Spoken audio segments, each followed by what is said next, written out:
Le rythme pulsant du reggaeton vibrait à travers les murs de la boîte de nuit improvisée.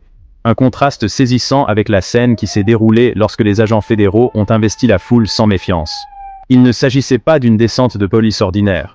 C'était une frappe calculée, visant à démanteler une entreprise criminelle notoire, dont les tentacules s'étendent bien au-delà des frontières du Colorado. 50 membres du gang vénézuélien Tren de Aragua, un groupe tristement célèbre pour sa brutalité et sa cruauté, ont été appréhendés lors d'une opération méticuleusement planifiée. Le raid, témoignage de la portée et du pouvoir des forces de l'ordre fédéral, a envoyé des ondes de choc dans le monde criminel et a marqué le début d'une nouvelle ère de répression agressive en matière d'immigration. Cette opération, bien que géographiquement limitée à un seul État, a eu des implications nationales. Elle a souligné la menace croissante des gangs transnationaux, exploitant la porosité des frontières, et l'engagement indéfectible du gouvernement à affronter cette menace de front. Le raid a servi d'avertissement brutal. Les rues américaines ne seraient plus un refuge pour ceux qui cherchent à semer le chaos et la peur.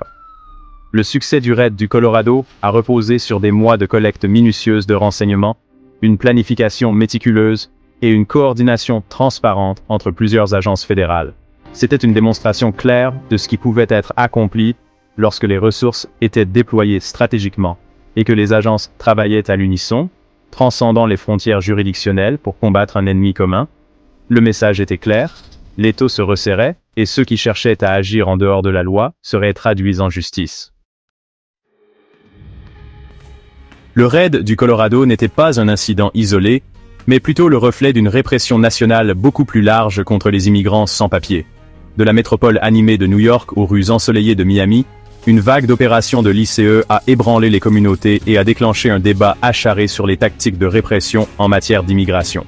Les chiffres brossent un tableau sans équivoque. Plus de 2600 arrestations en une seule semaine, un témoignage de l'engagement indéfectible de l'administration Trump à tenir sa promesse de campagne de renforcer la sécurité aux frontières et d'expulser les immigrants sans papier.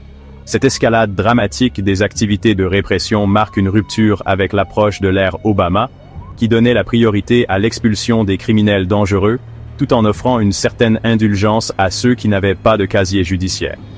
Sous l'administration Trump, le filet a été élargi, piégeant non seulement ceux qui représentent une menace pour la sécurité publique, mais aussi les individus dont la seule transgression est leur statut d'immigrant. Ce changement de politique a semé la peur et l'incertitude dans les communautés d'immigrants, où la menace de détention et d'expulsion plane désormais.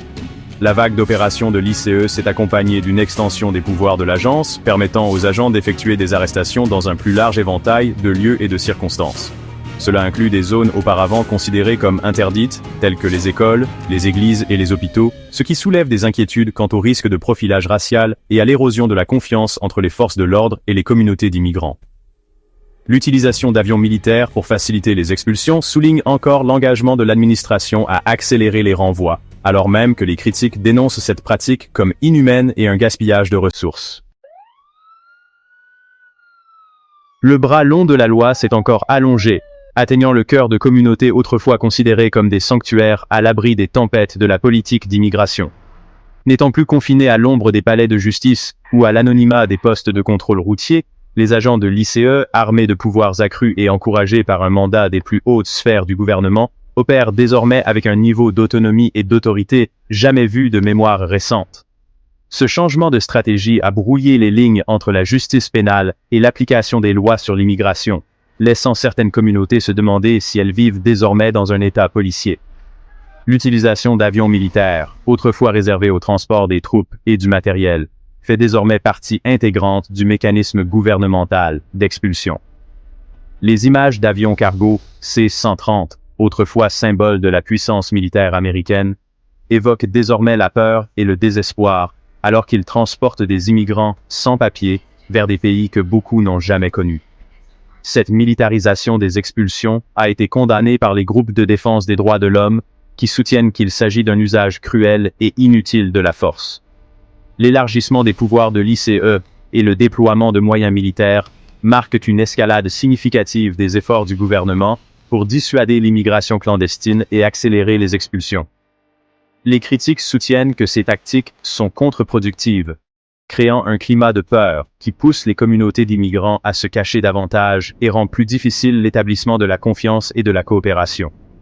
Le débat sur l'utilisation de ces mesures controversées est susceptible de se poursuivre, reflétant les profondes divisions au sein de la société américaine sur la politique d'immigration.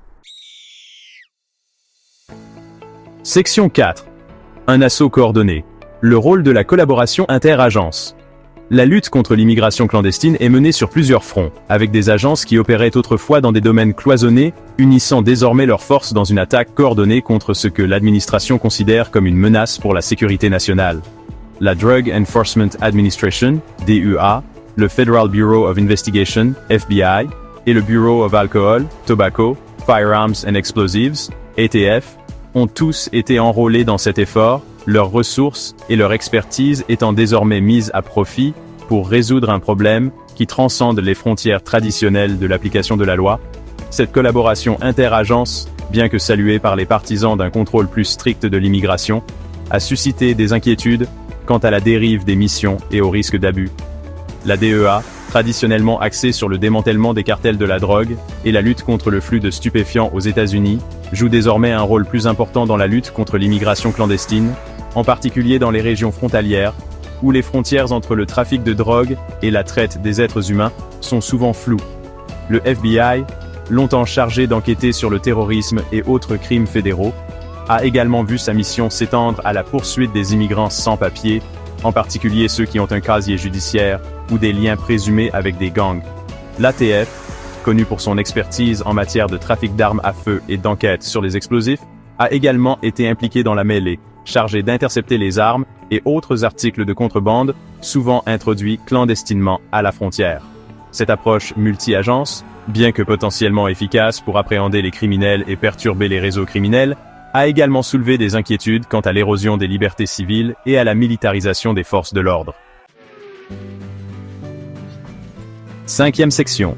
Le Maryland dans le collimateur. Une étude de cas sur l'application de la loi.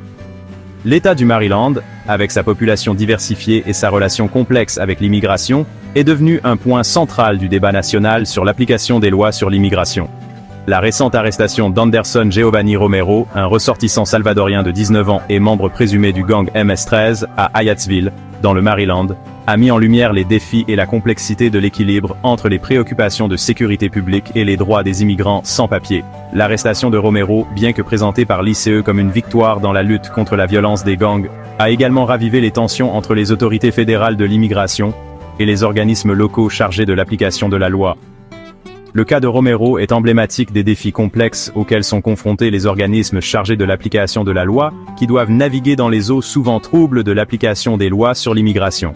Son arrestation, pour possession d'une arme de poing chargée et de munitions, est survenue après une précédente ordonnance d'expulsion, soulignant les difficultés d'application des lois sur l'immigration et la menace persistante que représentent les gangs transnationaux. Cependant, les critiques soutiennent que le cas de Romero expose également les failles d'un système qui criminalise souvent les immigrants sans papier, dont beaucoup fuient la violence et la pauvreté dans leur pays d'origine. L'arrestation a également alimenté un fossé croissant entre les autorités fédérales de l'immigration et les organismes locaux chargés de l'application de la loi.